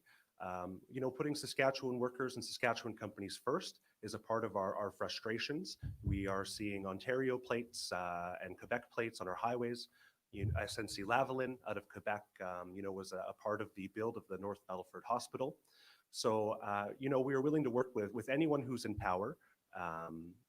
But we understand the frustrations, and part of our solution is making sure that when we do builds here in the province, that we're using our workers and our companies, and that we believe that will strengthen our economic position going forward. Thank you. We'll move to our next question. In 2018, self-employed people account for 17.4% of total employment in Saskatchewan. That's 99,300 people. Government programs available to companies with training fail to offer an eligibility to solo entrepreneurs, thereby reducing their capacity to increase their skills and scale their business.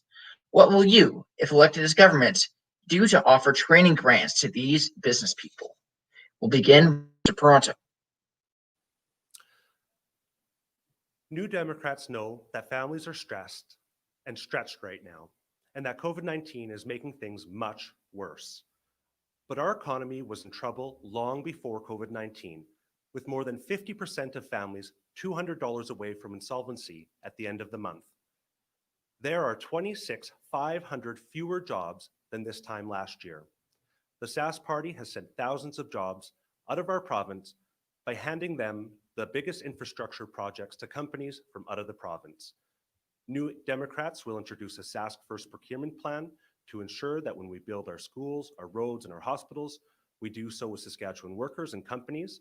We will also introduce a $15 an hour minimum wage to help grow the economy from the bottom up.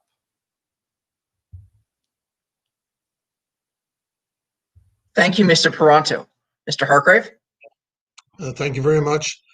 In 2020, the Saskatchewan Party government announced the Reopen Saskatchewan training subsidy to reimburse eligible employers 100% of employee training costs in order to support the safe reopening of our economy. We think that is an extremely important aspect to get workers trained. We have currently the lowest unemployment rate in Canada and job creation, and we have the best job creation record in Canada right now. So we think that this Sask Party's announcement of the Reopen Saskatchewan training subsidy will just enhance our position in a strong recovery. Thank you. We will now move to the summary portion of this segment. Each of you will have 1 minute to give a short summary. You'll begin with Mr. Hargrave. Thank you once again for having me this evening to discuss the Saskatchewan Party's record and our plan for the future. We have a plan for a strong recovery and an economic plan for keeping Saskatchewan as the best place to live, work, and raise a family. I hope everyone takes the time to read each party's platform and ask yourself, who do you trust to lead Saskatchewan's economic recovery? The Sask Party has a vision for growth and to balance the budget. The NDP have no plan, no answers on how they will pay for the billions of dollars in promises they have made. Let's not go back to those days when people were leaving this province in droves and when the NDP were closing schools and hospitals like the Holy Family Hospital right here in Prince Albert. Thank you again for all you're doing during these unprecedented times and for tuning in tonight. I look forward to your continued support on October 26th. Thank you and take care. Thank you, Mr. Hargrave. Mr. Peranto? Thanks for sticking with us to the end. It has been an honor to share the Saskatchewan NDP's vision with you today.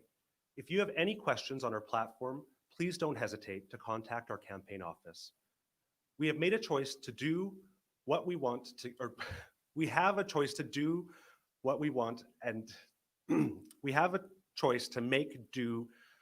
We want to continue with Scott Moe and the Sask Party status quo of cuts to healthcare and education, where they take us for granted, looking out for their big corporate donors while cutting jobs here in Prince Albert.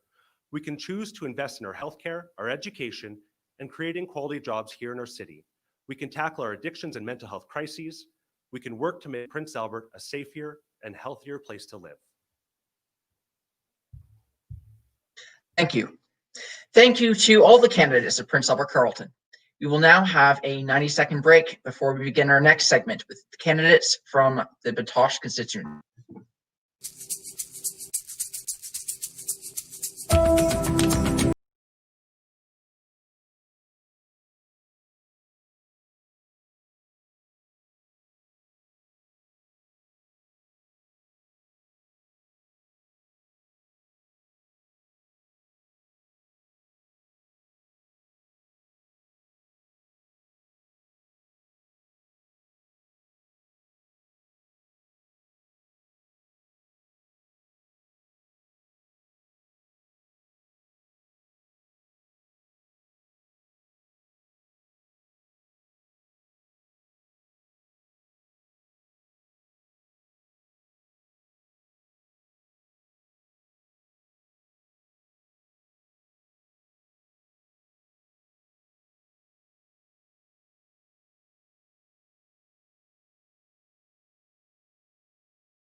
Hello and welcome back.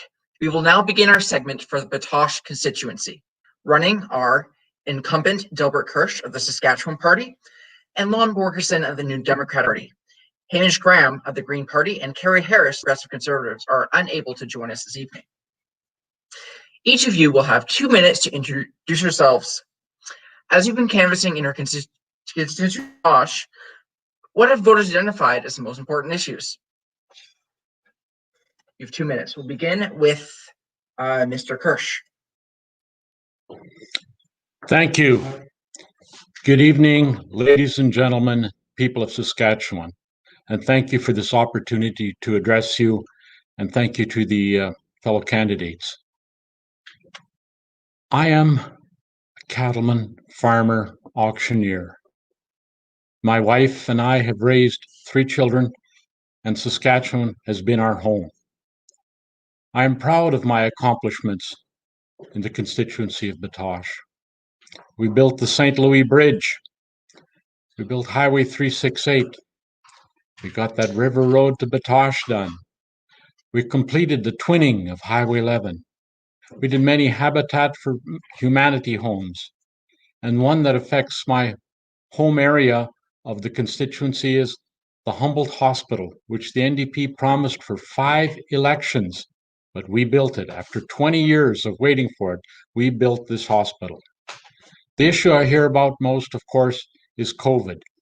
And a good majority of the people are pleased with what Saskatchewan is doing to get us back on our feet and keep moving. I will continue to work for Batoche, our people's needs, roads, highways, schools. We will continue to grow our province, the one the NDP's former Premier Lauren Calvert called the wee province. Saskatchewan and Alberta were born the same day. On that day, Saskatchewan had a higher population than Alberta. Alberta went right, Saskatchewan went left. The result, Alberta is 4 million people, and when the Saskatchewan Party came to power, we were well under the million. Let's never go back. The Sask Party is rebuilding Saskatchewan. The future is ours. We need strong leadership. We need the Sask Party and Scott Moe. Thank you. Thank you. Mr. Borgerson? Hi, everyone. My name is Lon Borgerson, and I'm the NDP candidate in Batoche constituency. Thank you for joining us tonight, and thanks to the Chamber for hosting this. I've had hundreds of doorstep conversations, and many of them begin with a talk about COVID-19 and the problems or issues it has exposed that should have been fixed before. And here are the 2 I hear most about. First, the underfunding of education under the Sask Party, with the result being large classes and inadequate supports. As someone with 36 years of experience as a teacher, principal, and director of education, I know that when you have classes with over 20 students, it's very difficult to meet individual needs. And yet, I meet parents and teachers who tell me about classes of 27, 28, 31, 36 students in a classroom. COVID has given us a reason and an opportunity to address this long-standing problem. If we finally reduce class sizes now, it will not only make schools safer, but will increase learning outcomes and teacher effectiveness. And for that reason, I'm proud of our plan to increase education funding by $125 million for more teachers, EAs, and support staff. The second most common issue on the doorstep is seniors and elders. And this is very important to me for some very personal reasons. We have a long-term care crisis that has been decades in the making, and we are all affected by it. Finding a good home for a parent or grandparent should not be like winning a lottery. It should be an expectation. The NDP platform includes building the best home care program in Canada and making sure we have strong minimum standards and proper staffing ratios in our care homes. A letter in yesterday's Daily Herald says it well. It's from the Catholic Health Association of Saskatchewan. The people in these homes built this province. They are our parents and grandparents. They deserve a certain level of care after a lifetime of service to their community.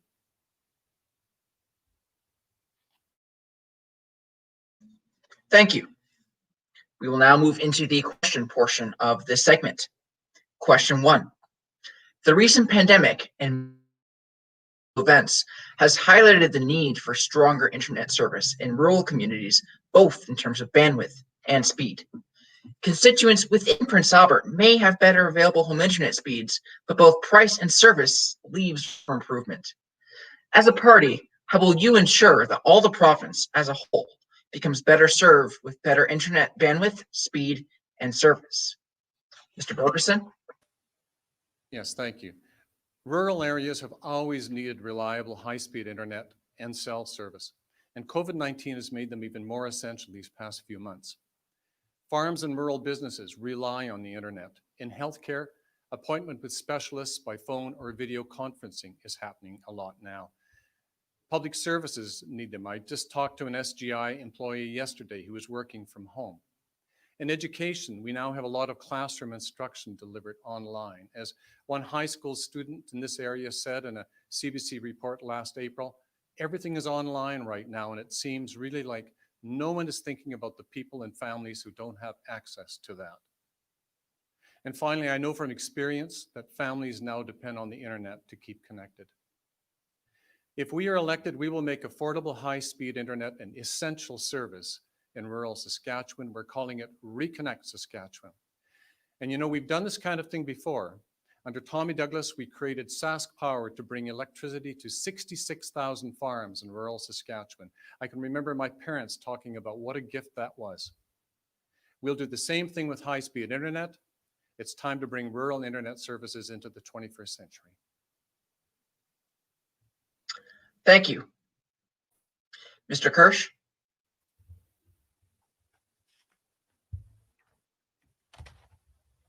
Party has erected more than 900 cell towers, more cell towers in the north than Rogers has in all of Saskatchewan. 4.2 million high-speed fusion internet with 34 new rural towers, 15 new macro towers. We are expanding fiber optics in most major centers. Next stage to smaller communities. As compared to the NDP, where you're doing something, not just talking about it. I've heard from rural people, they say the progress they see is wonderful, and they are very pleased with what the future is bringing. Thank you. We will now move to our next question. How are you planning to support for rural municipalities battling rural crime? Mr. Kirsch.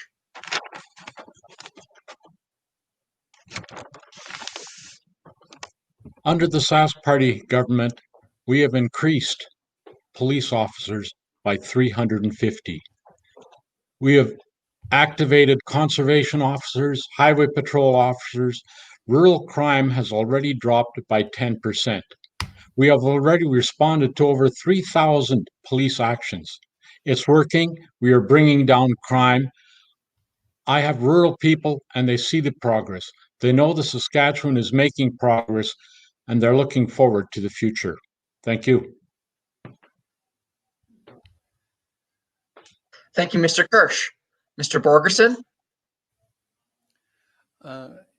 Thank you. In February of this year, I started going around to meet with the RM, town, village, and First Nations councils to introduce myself as their NDP candidate. There are about 29 of them all together, and 12 of them are RMs. These were short 10 to 15 minute meetings, not to talk about political issues, but just so that we could meet each other. When COVID came along, I had to use mailouts to connect with the rest of the councils. But through all of this, I made one promise, that they would see a lot of me if I'm elected as their MLA, and that I will meet with them regularly. I will keep that promise. I would expect rural crime to be one of the issues we will deal with. I've personally had to deal with rural crime, and in my case, I think the RCMP did everything they could. So I know there's no easy solution. A big part of the solution involves addressing the root problems, such as poverty, mental health, drugs, and gangs. And some of these frontline supports have been cut by the Sask Party, but our plan is to address them head on. But there's another solution. My plan as an MLA is to periodically bring together representatives from all of those RM, town, village, and First Nations councils to share strategies and successes around issues in the constituency: economic development, tourism, infrastructure, internet, roads, and yes, rural crime as well. My belief is that we get more done if we learn from each other. I look forward to that work. Thank you. We will now move to our next question. Saskatchewan is one of the most trade-dependent provinces and one of the most trade-dependent nations in the world. About 70% of our GDP is trade exposed. While this export-oriented model offers us a tremendous standard of living, it also makes us highly susceptible to events outside of our borders. In light of COVID-19, how would your government manage associated supply chain risks, and what would it do to foster supply chain resiliency? Mr. Bergerson. Thank you. Yes, COVID-19 has put a lot of pressure on businesses in this province, and some of this was certainly a result of supply chain failures, materials simply becoming unavailable because of production or transportation problems. And some of those businesses have had to close their doors as a result. I think we have to shorten our supply chain. We rely way too much on supplies, products, and businesses from outside our province. And you know, we have a history of being a self-reliant people, of getting things done. We have to start relying on our own workers and businesses. That's not what the Moe government's been doing. They've been giving contracts to large out-of-province companies, the Regina Bypass to a French company, power stations in Moose Jaw and Swift Current to American companies, P3 schools to BC, Ontario, and Milwaukee, those famous smart meters to North Carolina. If we form government, we will follow a Sask first model of contracts and procurement so that our workers and businesses come first. You see, this is an important area for me. When I was an MLA, I served for a short time as Minister of Regional Economic and Cooperative Development. And a lot of the work of that department was about value-added processing right here in Saskatchewan. Part of my responsibility was Saskatchewan Mage, which still has stores in the province. This is an example of what we will do in government, a Buy Saskatchewan campaign that puts our own people and products first. Thank you. Mr. Kirsch? Saskatchewan is resource-based. We have what the world needs: fuel, food, fertilizer. As long as the world needs it, we can supply it. We can make our trade happen. We are following all of the COVID rules. We are doing the precautions. And as long as we keep working in this manner, we will keep trade moving. There's been some tough times all over the world, but as you can see by our unemployment levels, we are doing the best of them all. Thank you. Thank you. We'll move to our next question. Municipal revenue sharing provides operational funding, allowing municipalities to provide essential services such as fire response and clean drinking water. Will your party commit to freeze municipal revenue sharing at 2020-2021 levels for the next 3 years to ensure that municipal services continue while municipalities deal with the ongoing impacts of COVID-19? Mr. Kirsch. The Saskatchewan Party government is very concerned about municipal sharing. In one of my constituencies, they were asking for more municipal sharing, figured they weren't getting enough, and so we brought them a direct printout, and they realized they were increasing. Their increase since we became government was 78%. We are working with the municipalities. We are working together. We are building and growing. And yeah, right now it's a little tough with COVID, but we are succeeding. Thank you. Thank you. Mr. Borgerson. Yes, early this year, I took the opportunity to attend a few AGMs of municipalities, particularly rural municipalities in the constituency. And this is a big issue for them, is having the resources to address especially infrastructure needs. I can think of one AGM I went to where they were dealing with sewer systems that were built in 1960 or 1970. So I recognize the need that rural communities have in terms of dealing with these. Certainly our government, if we form government, we will address the municipal needs as best we can. They're complex. A lot of that infrastructure in rural communities is aging and needs to be replaced. And as an MLA, my job should be to know exactly what those needs are and bring them to government for action. So I've already indicated earlier, I see that as the job of an MLA, and that's what I would do. Thank you. Thank you. That will conclude our questions for the segment. Each of you will now have 1 minute to give a brief summary outlining why you believe you should be the MLA for the Batoche constituency. Mr. Borgeson. Again, thank you, Peter, and thanks to the Chamber for organizing this, and thank you, Delbert, and also Hamish, who isn't here, but for your participation. I think the voters of this province have a very clear choice this time around. You vote for a Sask Party government that will take us into austerity, which is a code word for cuts to services. You can see that happening right next door in Alberta and the pain it's causing there. Or you can choose the NDP, a party that wants to invest in people, to invest in our kids with more teachers, EAs, and special services, to invest in families with affordable and available childcare, to invest in a healthy society with more doctors, nurses, and CCAs, and to honor our seniors and elders with the best home care and long-term care in Canada. Whatever you choose, please exercise that wonderful freedom we have. Please come out to vote on October 26th.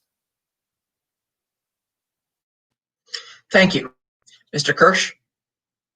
Thank you very much. Lon, thank you for participating. This is good to get the word out to the people. But Lon, I noticed you had one mistake there. You word the word that the Sask Party government would lead us to austerity. The correct word you should have been using was prosperity, because that's where Saskatchewan is headed under the Sask Party government. When you look at our record of the last 10 years, there's a reason why this province is growing. There's a reason why there's jobs here. There's a reason why people are moving here. It's because we are giving them good government. I ask for your support in the coming election. Thank you. Thank you very much.